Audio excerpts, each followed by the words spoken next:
सबसे बड़ी दौलत, सबसे बड़ी दौलत है। आज ही मैंने जुमा में एक जुमला आपके सामने अर्ज किया नीरज में कि क्या आपने बचपन से जब से आंखें खोली मस्जिदों में नमाज तो पढ़ी होगी, पता नहीं कितनी मस्जिदों में सजदे किए, लेकिन क्या कभी सजदा करने के वक्त आपने खुदा की कोई तस्वीर सामने देखी? कभी किसी ने बनाई? नहीं, पूरी दुनिया में किसी मस्जिद में खुदा की तस्वीर नहीं होती, अल्लाह की कोई तस्वीर नहीं है। और मैं कहता हूं एक वाहिद कौम है ये जो बिना देखे सजदे में गिर जाती है, बिना देखे सजदे में गिर जाती है। ये तुम्हारा ईमान है जो अल्लाह ताला की जात पर ऐसा यकीन है तुम्हारा, अल्लाह है, सिर्फ आपने सुना है देखा नहीं है। और दुनिया में हर आदमी ये कहता है बगैर टच किए बगैर देखे तो मैं मानूंगा नहीं।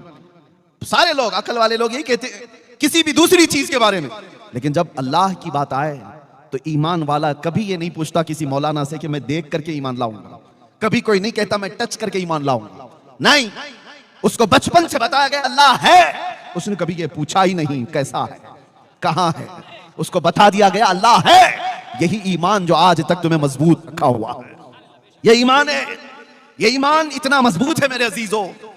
तुम्हें न जुमा में कभी प्रचार करके बुलाना पड़ता है, किस मस्जिद में पोस्टर लगता है कि यहाँ जुमा होने वाली, किसी मस्जिद का ऐलान होता है, हर इलाके में जुमा का दिन आया तो सारी सफ़ें भर गई, और सफ़ें भी ऐसी कि अमीर और गरीब, फकीर और गनी सब एक ही जगह सब आए, ना कोई वीआईपी सफ़ है, ना कोई कैटेगरी वाइज सफ़ें लगती है, सब आ गए। ये कौन सी चीजें हैं जो तुम्हें इस तरह आज तक बांधी हुई हैं? वैसे देखा जाए तो दुनिया हमें यतीम कहती है कि इनका कोई कायद नहीं, इनका कोई लीडर नहीं, ये सब बिखरे हुए लोग हैं, लेकिन आओ जुमा का वक्त आए तो यही बिखरे हुए एक सफ में खड़े नजर आते हैं, एक आवाज पर झुक जाते हैं। किसी एक साहब ने पूछा था मिलिट्री को जो ट्रेन किए हुए हैं, यूएस की मिलिट्री, जापान की मिलिट्री, चाइना की मिलिट्री, उनसे पूछा गया था कि अगर कोई 10,000 की मिलिट्री को आपको तरतीब देना है तो कितना टाइम लगेगा? किसी जर्नल ने कहा, बड़े शख्स ने कहा अगर 10,000 की फौज को तरतीब में लाना है तो 2 से 4 घंटे लग सकते हैं। किसी मुल्क ने कहा 6 घंटे लग सकते हैं। किसी ने कहा बहुत फास्ट लेवल पर ये पूरी तरतीब देना हो तो 1 घंटा लग सकता है। ये ट्रेंड फौज है, ट्रेंड सोल्जर्स हैं जिनका पूरा का पूरा ऐसा तजुर्बा है कि वही काम करते हैं। तो उस शख्स ने मुस्कुरा करके कहा कभी आओ हरम काबा में और कभी आओ हरम मुस्तफा में।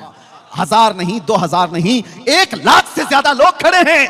इधर इकामत हुई और इधर इमाम ने तकबीर बांधी, ना कोई सफों को दुरुस्त करने वाला पुलिस है, ना कोई वहां पर वॉलंटियर है, कोई नहीं है, सबकी सफें खुद ब खुद दुरुस्त हो जा रही हैं। वहां पर अमीर गनी सबकी सफें खुद लग जाती हैं। मुझे बताओ मस्जिदों में, अरे यहाँ जलसे में भी अगर मौलाना को कह दिया जाए कि यहाँ सबको सीधे खड़ा कर दो तो सुबह हो जाएगी, कोई सीधा नहीं होगा, सुबह हो जाएगी। मुझे पता है अभी जाने के वक्त रास्ता भी नहीं देंगे 1 घंटे तक, ये कौम को जानते हैं। लेकिन मस्जिदों के अंदर